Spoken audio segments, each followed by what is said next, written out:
दोस्तों, Himalayan range दुनिया में आज भी सबसे रहस्यमय जगह है। यहाँ कई ऐसे राज छिपे हुए हैं जिन्हें आज तक कोई सुलझा नहीं पाया है।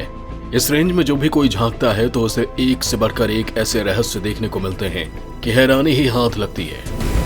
बेशक इंसान चांद पर पहुंच गया है, मंगल पर जीवन खोजा जा रहा है, लेकिन कोई नहीं खोज पाया कि फोर्थ डायमेंशनल वाली वो जगह एक्चुअल में कहाँ है जिसे शांग्रीला घाटी कहते हैं। क्यों हिमालय में तस्तरी नुमा याम दिखते ही रहते हैं? क्यों यहाँ रहस्यमय जीव यति का जिक्र होता रहता है? चीन आखिर वो कौन सी चीजें हैं जिनको खोजने के फिराक में लगा ही रहता है? और दोस्तों, इसमें सबसे खास है अमरनाथ गुफा, जिसके रहस्यों से पर्दा हटाने के चक्र में तमाम वैज्ञानिक मात खा चुके हैं। तो आखिर क्या है अमरनाथ गुफा का रहस्य है? दोस्तों, आज इस वीडियो में मैं आपको भारत के इससे सबसे पुराने रहस्य के बारे में बताने वाला हूं, जिसको जानकर आप लोगों को यकीन नहीं होगा। आप लोग सुन रह जाएंगे कि आखिर ये कौन सी तकनीक है जिससे हर साल बर्फ उसी जगह पर जमकर एक शिवलिंग का आकार ले लेती है। अमरनाथ के इस दिव्य गुफा में हर सावन में ही हिमलिंग क्यों बनता है? आखिर इस गुफा में कबूतरों का एक खास जोड़ा ही आवाज क्यों निकालता रहता है? दोस्तों, वैसे तो इस पूरी गुफा में जगह जगह पानी टपकता रहता है, लेकिन गुफा के भीतरी हिस्से के एक कोने में हर साल उसी जगह पर हिमलिंग का बनना विज्ञान को भी चुनौती देता है, और इसी की पड़ताल हम करने वाले हैं। आश्चर्यों में घिरी अमरनाथ गुफा का क्या है रहस्य? आखिर भारतीय लोग क्यों करते हैं अमरनाथ यात्रा? अमरनाथ यात्रा 2 साल बाद फिर से शुरू हो रही है। अमरनाथ श्राइन बोर्ड ने कहा कि 30 जून से यात्रा स्टार्ट होगी और 43 दिनों बाद 11 अगस्त को खत्म होगी। अमरनाथ यात्रा आमतौर पर जुलाई अगस्त के दौरान होती है, जब हिंदुओं का पवित्र महीना सावन पड़ता है। पहले तीर्थ यात्रा 15 दिन या 1 महीने के लिए आयोजित होती थी, लेकिन साल 2004 से इसे 2 महीने तक आयोजित करने का फैसला किया। 2 साल पहले साल 2019 में ये यात्रा 1 जुलाई से शुरू होकर 15 अगस्त तक चलनी थी, लेकिन आर्टिकल 370 हटाए जाने से कुछ दिनों पहले सुरक्षा कारणों का हवाला देते हुए इसे रद्द कर दिया गया था। हालांकि अब इसको लेकर काफी उत्साह देखा जा रहा है। हर साल 6 से 7 लाख से ज्यादा लोग इस यात्रा पर जाते हैं। दोस्तों, अमरनाथ की गुफा का हिंदू धर्म में खास महत्व है। ये गुफा हिंदुओं के अहम तीर्थ स्थलों में से एक है। ऐसे में हर कोई यहाँ आकर बाबा बर्फानी के दर्शन करना चाहता है और उनका आशीर्वाद लेना चाहता है। लेकिन क्या आप जानते हैं कि अमरनाथ गुफा से जुड़े हुए कुछ ऐसे रहस्य हैं जिन्हें आज तक कोई भी नहीं सुलझा पाया है? अमरनाथ की गुफा श्रीनगर से करीब 145 किलोमीटर की दूर हिमालय पर्वत श्रृंखला में मौजूद है। समुद्र तल से 3978 मीटर की ऊंचाई पर मौजूद ये गुफा 150 फीट ऊंची और करीब 90 फीट लंबी है। अमरनाथ यात्रा पर जाने के लिए 2 रास्ते हैं। एक पहलगाम होकर जाता है और दूसरा सोनमर्ग बालटाल से जाता है। यानी देश भर के किसी भी क्षेत्र से पहले पहलगाम या बालटाल पहुंचना होता है। इसके बाद की यात्रा पैदल की जाती है।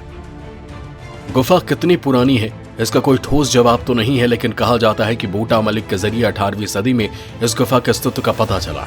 बाद में काफी समय तक अमरनाथ गुफा के चढ़ावे का कुछ हिस्सा बूटा मलिक के परिवार को भी दिया जाता रहा। एक और किंवदंती ये भी है कि इस गुफा को सबसे पहले भृगु ऋषि ने देखा था, हालांकि इसका कोई प्रमाण नहीं है। बाबा अमरनाथ की गुफा में बर्फ से शिवलिंग तैयार होता है, लेकिन इस बर्फ के लिए पानी कहां से आता है इस बात का आज तक पता नहीं चल पाया है। अमरनाथ की गुफा में अंदर की बर्फ तो ठोस होती है, लेकिन बाहर की बर्फ बेहद ही मुलायम और कच्ची होती है। ऐसा क्यों होता है इस बारे में आज तक कोई जानकारी नहीं है। आपको बता दें कि जो लोग यहाँ आते हैं वो काफी ज्यादा थके हुए होते हैं, लेकिन जैसे ही वो बाबा बर्फानी की गुफा में प्रवेश करते हैं उनकी सारी थकान अपने आप ही दूर हो जाती है। ऐसा क्यों होता है ये कोई भी आज तक नहीं जान पाया। कुछ लोगों को यहाँ आने पर दिव्य शक्तियों का आभास होता है। ऐसे आभास का दावा कई सारे लोग कर चुके हैं, लेकिन ऐसा क्यों होता है ये भी आज तक रहस्य ही है। गुफा में कैसे बनता है बर्फ का शिवलिंग? दोस्तों, पवित्र गुफा ग्लेशियरों बर्फीले पहाड़ों से घिरी हुई है। गर्मियों के कुछ दिनों को छोड़कर ये गुफा साल के अधिकांश समय बर्फ से ढकी रहती है। गर्मियों के उन्हीं दिनों में ये तीर्थयात्रियों के दर्शन के लिए खुली रहती है। खास बात यह है कि इस गुफा में हर वर्ष बर्फ का शिवलिंग गुफा की छत में एक दरार से पानी की बूंदों के टपकने से बनता है। ऐसा हर साल होता है। बर्फ के शिवलिंग के बाईं ओर 2 छोटे बर्फ के शिवलिंग बनते हैं, उन्हें मां पार्वती, और बर्फ के शिवलिंग के बाईं ओर 2 छोटे बर्फ के शिवलिंग बनते हैं, उन्हें मां पार्वती और भगवान गणेश का प्रतीक माना जाता है। अमरनाथ गुफा के अंदर सेंटर में एक ऐसी जगह है जिसमें टपकने वाली बूंदों से लगभग 10 फुट लंबा शिवलिंग बनता है। गुफा के सेंटर में पहले बर्फ का एक बुलबुला बनता है जो थोड़ा थोड़ा करके 15 दिनों तक रोजाना बढ़ता रहता है और 2 गज से अधिक ऊंचा हो जाता है। ये दुनिया का एकमात्र शिवलिंग है जो चंद्रमा की रोशनी के आधार पर बढ़ता और घटता है। ये शिवलिंग श्रावण शुक्ल पक्ष की पूर्णिमा को पूरा होता है और इसके बाद आने वाली अमावस्या तक गायब हो जाता है। गुफा में बनने वाला बर्फ का शिवलिंग भी चांद के साथ ही बढ़ता जाता है और पूर्णिमा को अपने पूरे आकार में होता है। उसके बाद चांद के आकार के साथ साथ हिमलिंग भी पिघलता जाता है और अमावस्या आते आते ये गायब हो जाता है। सवाल ये भी उठता है कि ऐसे क्या है कि चांद का असर इस बर्फ के शिवलिंग पर ही गिरता है। इस इलाके में कई गुफाएं भी हैं जहां बूंद बूंद पानी गिरता है, लेकिन वो सभी हिमलिंग का रूप क्यों नहीं ले पाते। अमरावती नदी के रास्ते पर आगे बढ़ते समय और भी कई छोटी बड़ी गुफाएं दिखती हैं।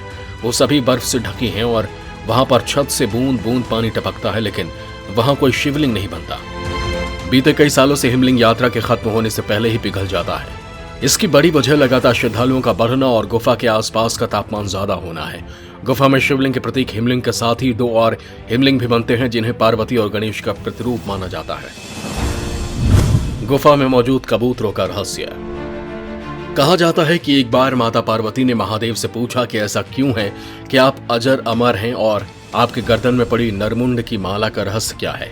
कहते कि इस रहस्य को बताने के लिए भगवान शिव को एक एकांत जगह की आवश्यकता थी, जिसे तलाश करते हुए वो माता पार्वती को लेकर आगे बढ़ते चले गए। एक गुप्त जगह की तलाश में महादेव ने अपने वाहन नंदी को सबसे पहले छोड़ा। नंदी जिस जगह पर छूटा उसे ही पहलगाम कहा जाने लगा, जहां से अमरनाथ यात्रा शुरू होती है। यहाँ से कुछ आगे जाने पर शिव जी ने अपने माथे से चंद्रमा को अलग कर दिया था। पुराणों के मुताबिक भगवान शिव माता पार्वती को अमरत्व की कहानी सुनाने के लिए वीरान इलाके में मौजूद इसी गुफा में लेकर आए थे। कहानी सुनने के दौरान माता पार्वती को नींद आ गई, लेकिन वहां मौजूद कबूतरों का एक जोड़ा भगवान शिव की कहानी सुनाने के दौरान लगातार आवाज निकालता रहा, जिससे भगवान शिव को लगा कि पार्वती कहानी सुन रही है। कहानी सुन लेने के चलते इन कबूतरों को भी अमृत तो मिल गया। अचरज ही है कि जिस जगह पर 8 महीने इंसानों का वजूद नहीं रहता, भयंकर बर्फबारी के चलते किसी भी जानवर के लिए अपना अस्तित्व बनाए रखना नामुमकिन हो जाता है, वहां आज भी अमरनाथ गुफा के दर्शन करते वक्त कबूतर दिख जाते हैं। आज भी कई श्रद्धालु कबूतर के जोड़ों को अमरनाथ गुफा में देखने का दावा करते हैं। इतने ऊंचे और ठंड वाले इलाके में इन कबूतरों का जीवित रहना हैरान करता है। पुराणों में है अमरनाथ गुफा का जिक्र। अमरनाथ गुफा को पुरातत्व विभाग 5000 साल पुराना मानते हैं, मतलब महाभारत काल से ये गुफा यहाँ मौजूद है। लेकिन उनका यह आकलन गलत हो सकता है, क्योंकि सवाल ये उठता है कि जब 5000 साल पहले गुफा थी तो उससे पहले से भी ये यहाँ मौजूद हो सकती है। दरअसल हिमालय के प्राचीन पहाड़ों को लाखों साल पुराना माना जाता है। उनमें कोई गुफा बनाई गई होगी तो वो हिमयुग के दौरान ही बनाई गई होगी, मतलब आज से 12 से 13,000 साल पहले। कश्मीर पर केंद्रित 12वीं सदी में लिखी गई कल्हड़ की राज तरंगिणी से लेकर नीलमत पुराण तक में अमरनाथ गुफा का जिक्र मिलता है, जिससे साफ है कि इस पवित्र गुफा का अस्तित्व सदियों पुराना है। माना जाता है कि 11वीं सदी में रानी सूर्यमती ने अमरनाथ मंदिर को त्रिशूल, बाणलिंग समेत कई अन्य पवित्र चीजें दान की थी। एक मान्यता के अनुसार अमरनाथ गुफा की खोज सबसे पहले ऋषि भृगु ने की थी। दरअसल जब एक बार कश्मीर घाटी पानी में डूब गई थी तो ऋषि कश्यप ने नदियों और नालों के जरिए पानी बाहर निकाला था। पानी निकलने के बाद ऋषि भृगु ने सबसे पहले अमरनाथ में शिव के दर्शन किए थे। अमरनाथ गुफा को लेकर कई किंवदंतियां हैं। उन्हीं में से एक ये है कि इस पवित्र गुफा को सबसे पहले गुज्जर समाज के एक मुस्लिम गडरिये बूटा मलिक ने उस समय देखा था जब वो अपनी बकरियां चराते हुए वहां तक पहुंच गया था।